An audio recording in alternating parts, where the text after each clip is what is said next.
Hello, and welcome to my FPL YouTuber apology. As last week's FPL challenge of goals being worth double points and us being able to select 4 forwards, I decided to go against the likes of Olin Haaland because that means you'd have to have like the likes of João Pedro, Welbeck, and very cheap forwards. And I decided to have a better, well-rounded front line that looked like this instead. Haaland hat-trick. And every single one of my forwards here did not score 1 goal. Now that is actually the biggest. Unlucky! Moving very quickly on to the next FPL challenge for Game Week 3, which is the promoted punts. We are only allowed to select players from Ipswich, Southampton and Leicester. And we do only have 24 million budget as well. Obviously, it's still 5-a-side, so we're sticking to this. But we can choose from any of these 3 formations, with the Fantasy Penis League one still being here too. So obviously, the only 3 fixtures from teams who can actually choose from are Southampton playing Brentford away, Ipswich playing Fulham at home, and Leicester playing Villa at home. So out of these 3 fixtures, none of them are really tasty at all. If anything, in our actual FPL teams, we're literally getting in players from the other teams to target these. So it is just very hard to pick any of their players. The current most selected goalkeeper, though, is McCarthy, as to be fair, he got all the save points, and none of the keepers have kept a clean sheet so far, so none of them are really a standout. But what's very discombobulating and very questionable is that Ipswich's backup goalkeeper and Ipswich's other backup goalkeeper are more selected than their actual goalkeeper. What? I think because Muric scored 0 points last week, people assumed he didn't play, but yes, he's their number 1 now. Maybe not number 1 in this FPL challenge, but he should definitely be more picked than Walton. What?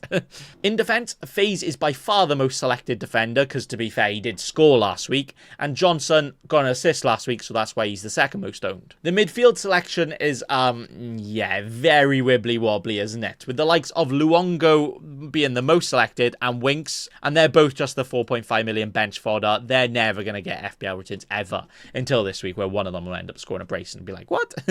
And then up front, people are having a Jamie Vardy party, with him the most selected in 40% of teams, Armstrong and Delap just behind him. So overall, a very good spread of players. There isn't a full, like, everybody's going for one of the teams or everyone's going for these certain types of players. You could literally have anybody, mainly because there's not many too great options, but everybody else is in the same boat, so you never know. That 1 appearance point, that 1 less yellow card could be all the difference. But my current FPL challenge team for Game Week 3 looks like this.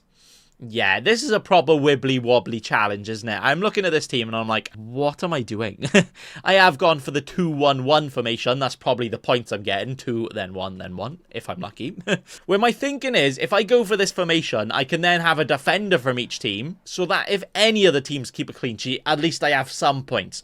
Obviously, that's not going to make me win it, because if, like, Leicester keep a clean sheet, somebody's going to have triple Leicester defence. And I know the whole point of FPL challenge is you want to win it. You don't really want to spread out for points. But again, I have no idea where the points are coming from, so I'm just going for these. In goals, I got for the McCarthy, because I think he'll probably make the most saves, because he's a decent shot stopper, but he's also playing away, so I'm just expecting him to try and make some more saves. Not saying he actually will. Wout for Leicester for that set-piece threat, if he's not transferred out by the time they actually play. And Ben Johnson being the most attacking 4 million defender for Ipswich. So again, these defenders, they're not great. You know, they could even get minus points. It might actually be better to do another formation just so you don't get minus points, because these are the teams that are going to be conceding the most goals.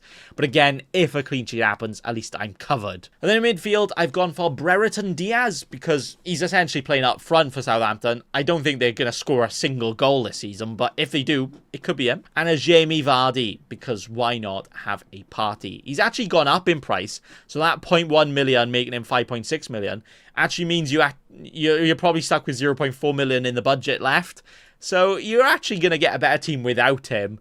But also, he's literally the only player out of them teams that I would even want in my team, so yeah, I want him.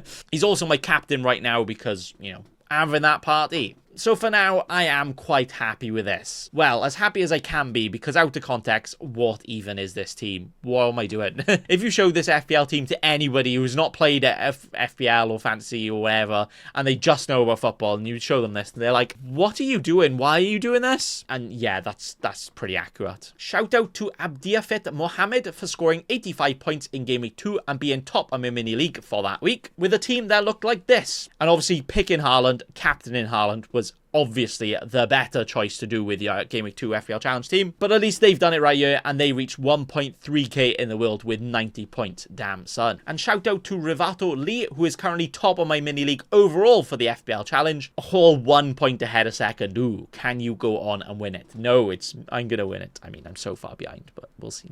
But that is gonna be all for the FPL Challenge for Game Week 3. Thanks for watching, and also remember, don't be a cheeky scrub. Subscribe to Nathan Bacon right now.